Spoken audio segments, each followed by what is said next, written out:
In my earlier years, in my teens and my 20s, and even to some degree my early 30s, I was always very perfectionist about my body. I was afraid about the size, the shape, the smell, the hair, and I was terrified to know the truth that maybe someday my prince would come and fully love me for who I was. And so, because I didn't feel really comfortable in my own skin, I was constantly trying to prove it to men, and I would try and allure them into my nest and get them to love me and approve of me and find me really sexy and want me. I created a really interesting pattern where I would call in men, and at some point they would see that it was kind of a trap, that I didn't truly love myself, that I wasn't really comfortable in this little act that I had, that I was all confident, had my hair and my makeup, I had my life together. And when they would see that I was creating this little fake act, especially once they intimately connected with me, they would break up with me and disappear. And I would feel incredibly abandoned and rejected and go, I must not be good enough. I must be weird. There must be something wrong with me. And it wasn't until I decided to take a very long, I guess I would say, bout of celibacy and go inward and love myself beyond my physical and start really dating my metaphysical. Meta means beyond. Part of myself that was beyond my physical body.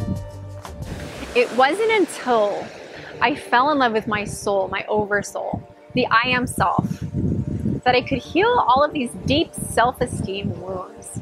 These parts of myself that I tried to work on in therapy. I have two parents that are therapists, so I was aware of therapy from age 18, working on these body image issues, eating disorder issues, self-esteem issues, perfectionist issues.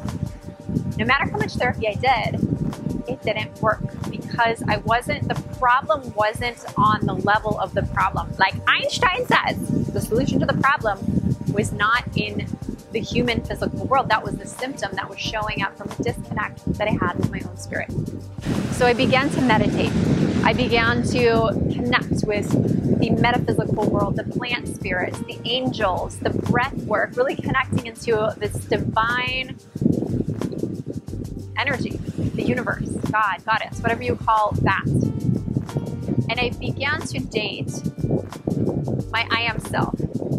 I began to connect with the creator that allowed me to feel secure enough to date myself. I was able to start calling in men, going on dates, and feeling really comfortable in my skin, really sexy in my skin. And I didn't have to have these big walls up keeping them away. And I didn't have to fake bringing them in with these little traps and treats. And eventually I was able to find myself in an intimate relationship, in a healthy intimate relationship with a man that I felt incredibly comfortable with. So now I am spending every day of my life with my beloved Jack. And the way that we're able to really enjoy our time together is by working on loving ourselves constantly and seeing each other as mirrors. So if you look in the mirror and you don't like what you see, I ask you to see yourself beyond the physical, to deeply love the soul. And you can even look into your windows to your soul, your eyes, and really embrace the spirit that you are. And when you do that, then you can have others do that for you. Then your twin flame can do this for you.